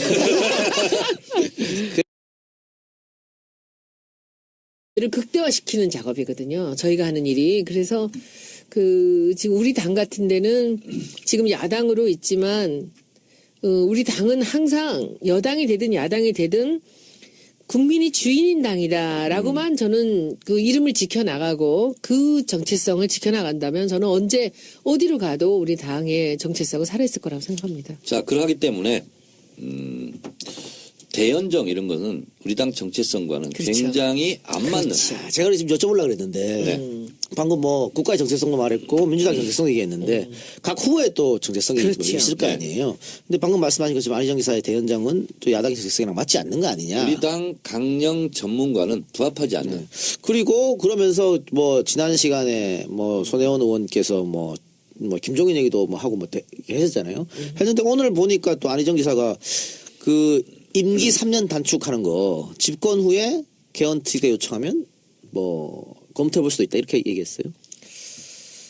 저는 정말 잘 모르겠습니다. 그게 무척 걱정이 되죠, 저는.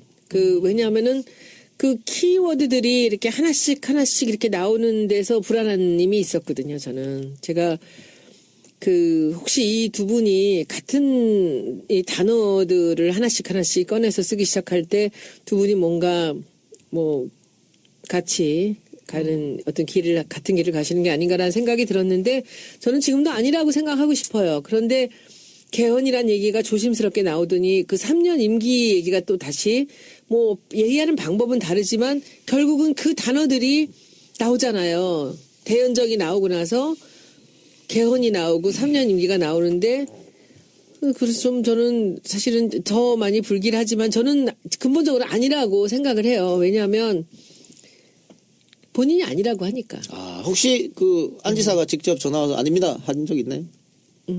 노코멘트. 아이고 알겠습니다. 예. 예. 저한테도 금요일 날 전화가 왔어요. 그래요? 예. 근데 내용은 공개하지는 않겠습니다. 네, 근데 개헌특위라는 핑계를 댔지만 실제로는 본인이 3년 임기 단축 이거를 그냥 띄운 거예요. 형식은 개헌특위가 뭐 요청하면 수용하겠다 이런 방식이겠지만 그건 다 그냥 필요 없는 얘기고 3년 임기 단축 이것을 이제 오늘 세상에 띄웠고 지금 간을 보고 있는 거죠. 그것도 오마이뉴스 팟짱 인터뷰에서 이렇게 자연스럽게 띄운 것을 보고 반응 체크를 할 겁니다. 지지율. 이제 이 여론의 동향 이런 걸 보는데 오늘 크게 보도가 되지는 않았습니다. 예. 자 그러면 문 대표나 이 시장의 그 이념의 정체성은 뭐 민주당하고 별 문제 없나요? 이재명 시장의 선명성, 정체성 이것이 어떻게 보면 가장 부합한다고 볼 수 있죠. 민주당의 정체성에 강령적 요구라고 그러죠. 거기에는 가장 부합하다 이렇게 볼 수가 있고 그리고 아마 후보별로 예. 캐릭터를 아마 여론조사를 해본다면 2017년의 키워드는 정의라고 제가 얘기했잖아요. 예. 여전히 지금 정의가 높습니다. 예. 그 중에서 점수로 매긴다면 이 시장이 그건 가장 좋은 점수를 받을 거다 이런 거고 문 대표 같은 경우는 준비된 후보, 예. 넉넉함, 사람 좋음 뭐 이런 거 있잖아요. 예. 이런 것에서 아마 후한 점수를 받을 것 같고 예. 안희정 지사 같은 경우는 보수층에서 봤을 때는 굉장히 스마트한 이런 느낌으로 많이 와닿을 겁니다. 그리고 포용 예. 이런 이미지로 점수를 받지 않을까 그렇게 생각합니다. 지금 제가 민주당의 그 강령을 다운받아 봤는데 뭐 제가 당원은 아니지만 굉장히 재미있네요. 그러면서 지금 정 의원님 말씀하신 대로 정의가 키워드다 네. 말씀하셨는데 이게 강령만 해도 총 18쪽입니다. 네. 그중에 전문이 2쪽 좀 넘는데요. 그중에 중간에 이런 게 있네요. 쭉 처음에 이야기 한쪽을 쭉 이야기한 다음에 그 다음에 첫째, 둘째, 셋째 이제 하나하나 이야기합니다. 네, 네. 첫째가 민주당의 강령 첫째가 정의가 숨쉬는 이게 막연하거든요. 그리고 뜬구름 잡는 토론을 많이 하는데 더불어민주당의 정체성은 더불어민주당 강령을 보시라. 그러면 이 강령 전문이 헌법으로 치면 전문과 같다. 헌법 전문. 그래서 제가 강령을 쭉 살펴봤습니다. 그런데 강령의 첫 번째도 헌법 전문하고 똑같습니다. 예. 3.1운동으로 건립된 대한민국 임시정부의 법통 이것이 첫 번째 나오는 강령입니다. 예. 그리고 그 다음에 쭉 여러 가지 것들이 네. 나오는데 그것은 손수호 변호사가 네. 요약해서 읽어주세요. 제가 지금 정 의원님의 강의를 들으면서 찾았습니다. 민주당 강령을? 네. 네. 전문이 이렇게 됐네. 우리는 대한민국 인수정부의 항일 정신과 헌법적 법통, 4월 혁명, 부마 민주항쟁, 광주 민주화운동, 6월 항쟁을 비롯한 민주화운동을 계승하고 등등등. 그리고 또 이것도 있네요. 노동자, 농어민, 소상공인 등 서민과 중산층의 권리 향상을 위해 노력한다. 그래요. 그러니까 민주화운동, 서민과 중산층을 위한 정당, 또 하나면 6.15 14정신 계승. 그렇습니다. 네, 남북 그렇죠? 화해 협력의 성과를 계승하되 반성과 성찰로 새로운 시대를 열어간다. 그래서 지난번에 뭐 6.15하고 14를 뺀다 그래서 문제가 좀 많이 논란이 있었죠. 네. 정체성에 위반되는 것이다. 그렇습니다. 이렇게. 그래서 더불어민주당 강령 전문에 나와 있는 것이 더불어민주당의 정체성이다. 그렇게 봤을 때 항일운동, 임시정부 이런 거 있잖아요. 이런 것이 첫 번째 출발점입니다. 그래서 대한민국 헌법 전문과 똑같잖아요. 그래서 이것은 헌법 정신을 수호하고 준수하는 그런 공당으로서 잘된 강령 전문이다. 예. 이렇게 봅니다. 그러면은 제가 이렇게 묻죠. 제가 뭐 이재희는 이제 그만뒀습니다만 이재희 하는 5년 내내 민주당한테 요구한 게 선명성을 보여라는 거였습니다. 네. 야당은 선명야를 보여야 그게 야당의 정체성인데 왜 그걸 하지 않느냐. 과거에 선명하지 못했던 이철성, 이민우 이런 사람 다 사쿠라 소리 들었고 정치판에 사라졌고 DJYS 선명하게 보인 사람은 다 대통령 된 거고 그래서 김한길, 안철수 체제는 잘못됐다고 비판을 했는데 만일 야당의 정체성이 선명성이라 하면 정권을 교체해서 여당으로 바뀌잖아요. 네. 그때는 그럼 어떻게 할 것인가? 민주당의 정체성을 그대로 지키는 게 맞는 것인지 아니면 약간 바꾸는 게 좋은 것인지. 헌법 정신에 예. 일단 부합해야 되고 그리고 야당으로서의 정체성이 이제 여당으로서 정체성이 예. 바뀌는 거 아닙니까? 예. 그러면 좀 더 포괄적 의미에서 책임 정치 복잡하게 생각하지 이런 마시고요. 부분을 강화하는 것이 맞겠다. 강화. 네. 예. 간단하게 우리는 민주당이잖아요. 예. 우린 국민이 주인인 당입니다. 음. 그것도 항상 좀 더 어려운 사람들, 좀 더 힘든 사람들을 보살피는 국민이 주인인 당이라는 그 민주당이라는 이름을 갖고 있는 그 정체성이 가장 중요하고요. 이 정체성이라는 그 영어 단어가 그 identification 이렇게 얘기를 하는데 제가 하는 그 CI나 BI라는 것의 그 I가 바로 identification이에요. 그런데 사람들은 잘못 생각하고 있는 것 중에 하나가 정체성을 자기가 필요한 것을 만들어서 그것을 갖는다라고 생각할 수 있는데 아니고요. 이 아이덴티티라는 건 거의 DNA나 지문 같은 거예요. 그 사람이 갖고 있는 그 성향이 있습니다. 제가 97년도에 그 진로라는 브랜드에서 새로운 신제품이 나올 때 그들이 그때 부도가 났었습니다. 그래서 진로라는 이름 80년대 브랜드를 쓰고 싶지만 진로 제품이 있었습니다. 그때 25도짜리 술이. 근데 진로라는 이름을 쓸 수는 없지만 진로에서 나온 것을 알 수 있게 해달라. 그래서 참이슬이 나온 거였어요. 그 정체성이 있었던 거죠. 근데 이제 그 개인의 정체성이라는 것은 DNA나 지문 같은 건데 어떤 집단의 정체성이라는 것은 비슷한 생각을 가진 사람들이 만들어서 나가는 그러면서 이제 생성이 되는 그런 정체성이라고 볼 수 있죠. 그래서 아이덴티피케이션이라는 거는 그 사람이 갖고 있는 가장 내세울 만한 것들 오늘의 키워드는 정체성과 후단협입니다. 뭐부터 하실까요? 정체성. 네. 시작해 봅시다. 정체성. 사전적 의미로는 손혜원 의원님 집중해 주세요. 이게 잘 들어야 돼요. 예. 그게 전공입니다. 추상어가 반복이 됩니다. 변하지 아니하는 성질의 본질을 변하지 아니하는 본질을 깨닫는 성질. 예. 이것이 정체성이랍니다. 자, 변하지 않는다. 본질이다. 그죠? 깨닫는 거다. 이런 예. 거예요. 그렇게 복잡하게 하실 필요 없는데. 네. 다 알아요. 정체성 그러면. 아니, 사전적 의미는 예. 찾아온 분이 적기 때문에. 예. 그래서 보통 정체성은 예를 들면 청소년기, 사춘기 때 정체성이 확립돼 간다. 남성성, 여성성 뭐 이런 정체성도 얘기할 수 있고요. 정치권에서는 야당의 정체성과 예. 빗대어서 외연 확장, 중도 이렇게 쓰여지는데 제가 여기서 주목하는 것은 대한민국 국가의 정체성입니다. 자, 근데 정체성은 다 달라요. 느끼는 정체성이.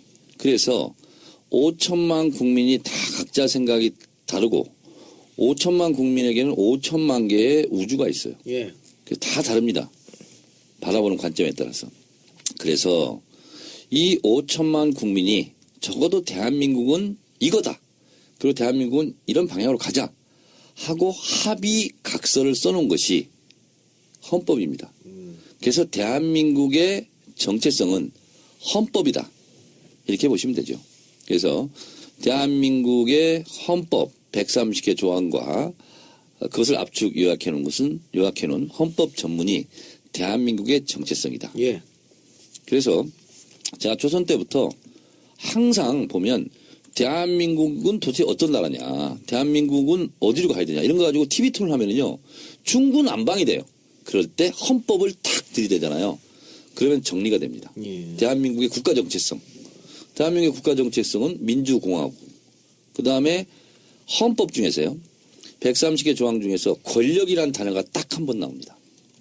그게 대한민국 헌법 1조 2항. 대한민국의 주권은 국민에 있고 모든 권력은 국민으로부터 나온다. 이때 딱 한 번 나오고요. 예. 대통령은 권력이라고 표현하지 않고요. 권한이라고 표현합니다. 예. 그래서 헌법에 대한 재정 권한은 국민에게 있고 이렇게 쓰는 거죠. 그리고 헌법을 수호하고 집행하는 권한은 대통령한테 있고 그리고 헌법을 해석하는 권한은 헌법재판소에 있다. 이렇게 좀 보통 보고 있습니다. 그렇다면 우리가 보통 야당의 정체성은 뭐냐? 예. 이렇게 얘기합니다. 네. 야당은 영어로 opposition party. 예. 그래서 반대하는 정당입니다. 예. 여당은 ruling party 이렇게 얘기합니다.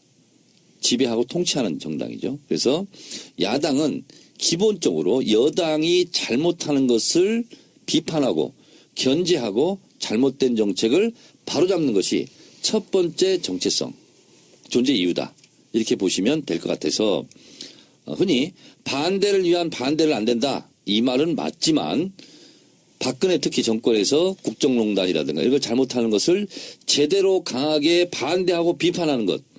그런 역할을 먼저 하고 그 다음에 뭐 대안을 제시하는 것도 하고 뭐 이렇게 해야 된다는 것이죠. 그래서 야당의 정체성은 여당이 잘못하는 것을 견제하는 역할이다.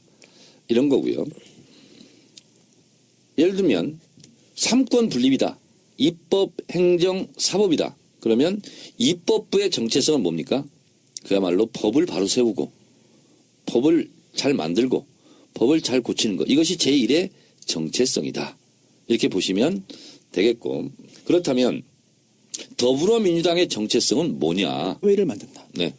이런 게 아마 일맥상통하는 부분인 것 같고요. 근데 또 하나가 이게 뭐 당원이든 아니든 민주당의 대선 후보를 결정하는데 많은 청취자분들도 이제 참여하실 텐데요. 저도 하고 싶어요. 그런데 이 강리형 전문만 보고 한번 판단해봐도 누가 가장 적합한지 되게 여러 가지 기준이 있는 것 같습니다. 네. 그래서 여기 통일도 나오죠? 네, 그렇습니다. 그것도 있고 이것도 있어요.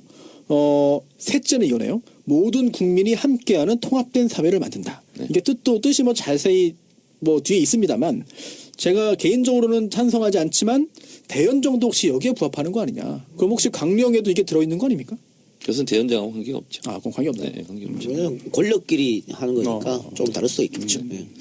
국민하고 정당 네. 하고는 좀 다른 거죠. 그렇죠.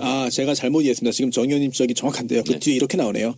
이게 통합이라는 게 국민 통합이라는 게 정치 세력끼리 그런 게 아니라 불공정한 경제 질서, 양극화, 취약한 복지, 일자리 부족 등등으로 인한 사회 분열을 없애겠다 이런 내용이에요. 네네. 정청래고는 언제나 옳습니다.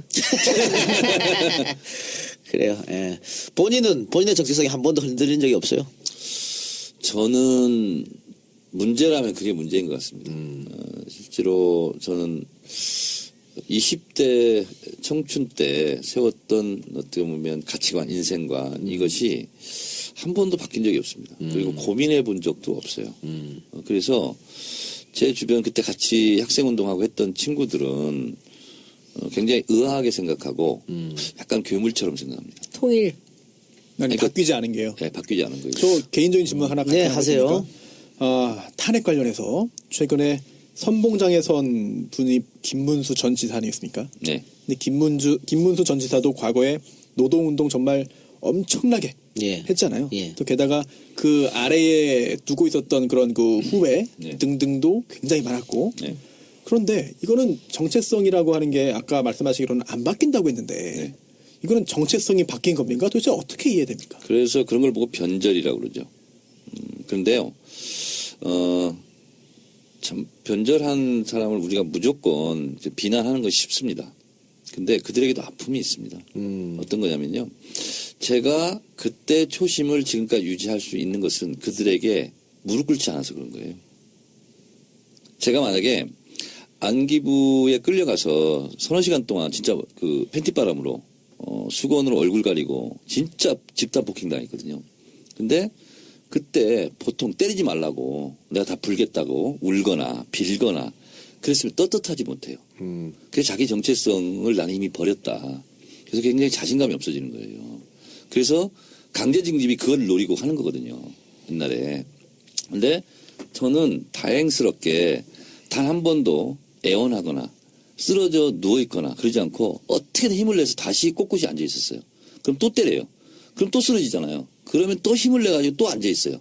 부처님처럼. 니들은 때려라. 나는 이렇게 일어나는 걸로 내가 니들한테 지지 않겠다. 그랬거든요. 근데 이제 저는 그렇게 해서 그걸 이겨냈어요. 이겨냈고 감옥에 가서 있으면서도 한 번도 교도관들하고 싸워서 제가 뭐 굴종하거나 이런 적이 없어요. 그래서 그런 자신감으로 정체성을 지켜왔기 때문에 그 정체성에 대해서 자부심을 가지고 있는 거예요. 근데 불행하게도 이런 경우가 있습니다. 제 주변 친구 동지들 중에 이제 경찰에 잡혀갔단 말이죠. 그럼 엄청 막 공갈 협박을 해요. 그리고 부모님 얘기도 하고 막 이러면 그러면서 너 이실직고해, 밀고해. 그러면 동지를 팔아요. 뭐 그 수배받은 동지들을 뭐 거처를 가르쳐 준다거나 그럼 일망타진당하고 뭐 이런 게 있거든요. 그렇다 보면 굉장히 그 본인이 죄책감을 느끼고 괴로워하는 거예요. 그리고 그걸 보고 무너진다고 그래요. 그러다 보면 그 석방이 돼서라도 사실은 친구들도 꺼리게 되고 잘 안 만나게 되거든요. 그러다가 기회가 있으면 변절을 하게 되고 이제 이런 네. 제가 과정을- 쉽게 말씀을 드릴게요. 그 정체성은요, 제가 아까 말씀드렸잖아요. DNA나 지문 같은 거예요. 예. 정체성은 바뀌지 않는다는 전제가 있습니다. 근데 그런 분들이 정체성이 바뀌었다. 그건 정체성이 아니에요. 자기 필요할 때 변할 수 있다라는 것은 그 사람의 정체성이 아닙니다. 그거는. 아니, 근데 그런 척 하는 거지. 또 그럴 것이 그 고문당하고 막 이랬을 때 있잖아요. 이러면 운동에 대한 정체성을 얘기하는 거예요. 그 사람 자체가 아니라. 그래서 그 운동에 대한 정체성이 그렇게 훼손되고 이제 그런 건데 저는 다 말을 못하지만 실제로 저를 밀고 한 친구도 있었어요. 근데 그 친구는 저를 밀고 한지를 몰라요. 저는 알고 있지만. 지금도 이제 저를 밀고 간 거를 본인이 알고 있다는 걸 모른다는 거지. 그렇죠. 제가 알고 있다는 것을 그 친구는 몰라요. 이제 알겠네요. 아니 지금 이렇게 얘기하면 모르죠 누군지. 그래서 그걸 보여줘요 저한테. 이 친구가 너를 이렇게 했다. 근데 저는 그 친구한테 그 말을 할 수가 없죠.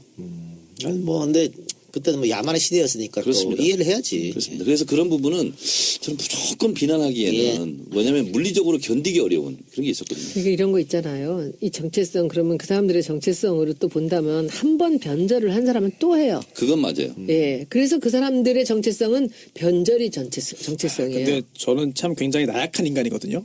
그래서 뭐 제가 일제시대에 태어났거나 군사독재 때 대학생이었거나 하면은 사실은 정말 굉장히 나약하기 때문에 제 자신이 사실 그렇게 투사가 되지는 못했을 거예요. 겁도 많고 뭐 몸도 약하고 그러니까. 그래서 과거에 한때나마 이제 열심히 이제 민중과 대중을 위해 노력했던 분들의 그런 노고를 폄하할 생각은 전혀 없고 그렇긴 한데 본인의 어떤 정치적인 뜻을 펼치기 위해서 어느 정당이든 택할 수가 있잖아요. 그런데 그 당시 이제 80년대 후반, 90년대 초반에 사실은 그때만 해도 민주정의당이 바로 넘어가서 뭐 신한국당, 자유민자당 되고 신한국당 되고 그런 때인데 그 전에 뭐 광주항쟁 이런 거에 대해서 여러 가지 입장을 펼치고 학생운동 하다가 곧바로 민자당으로 들어가거나 아니면 신한국당으로 들어가거나 이런 분들 많이 계셨잖아요. 네. 그분들은 어떤 판단으로 그렇게 했는지 혹시 개인적으로 뭐 대화를 나누시거나 그런 적도 많을 것 같아요. 그거는 이런 거죠. 뭐냐면 학생운동을 할 때도 총학생회장이라 하면 벼슬이거든요. 그러면 그런 사람들을 땡겨갑니다. 그러니까 쉽게 딸려가죠. 그래서 실제로 우리 당에도요. 저쪽 넘어갔다 온 사람도 있고 그렇습니다. 네, 뭐. 근데 저는 그것을 나는 그렇게 하지 않았다라는 것을 내세울 나는 생각도 없고 니네는 왜 그렇게 살았냐라고 나는 이렇게 뭐라고 할 수도 없겠더라고요. 난 손호는 말이 오히려 더 이해가 가는 게 아무리 저쪽에서 땡긴다고 그래도 그러니까 억만금을 준다 그래서 내 정체성을 버리고 그걸 갈아탈 가는 놈은 가요. 불가능할 것 같은데. 가는 놈은 가고 도망간 놈은 또 도망가고요. 극복해서 견딘 사람은 또 견뎌요. 이게 진리예요. 예를 들어서 자유당이나 바른당에서 뭐 나한테 공천을 뭐 준다거나 아니면 뭐 억만금을 줄 테니까 그 어떻게 가 그게 말이 안 되잖아. 그래서 그 근데 이유를 가는 사람 많아. 이해찬 총리는 아주 그냥 단문으로 이렇게 얘기했어요. 배고프면 변절한다. 그래서 돈 좀 있는 사람이 정치해야 돼. 아니에요. 변절하게. 네. 또 위험한 말씀을 또 하시고. 배고프다고 변절하는 거 아니고요. 그리고 저는 손소 변호사께 용기를 드리고 싶어. 네. 문재인 전 대표가 어떻게 하다 여기까지 오셨는지 아세요? 모르겠는데. 극렬한 운동권자도 아니고 학생회장도 아니었잖아. 오기로 한 회장이 안 와서 할 수 없이 총무가 대신 올라가서 구속이 된 거예요. 아, 그래요? 처음 시작이. 근데 본인이 회장이 안 오면 이 집회가 무산되는데 근데 총무가 그 자리를 피할 수가 없었다는 거예요. 그래서 올라가서 구속된 게 운동권의 이 탄압이 시작이었고 그게 정체성이네요. 그다음에 대통령 왜 나오셨어요? 운명이죠. 운명이지. 노무현하고 친구였기 때문에. 그걸로 한 번 떠났는데 다시 이분 돌아가신다고 여기까지 왔기 때문에 이젠 결기가 있는 거죠. 그러면 이분이 감옥 그렇게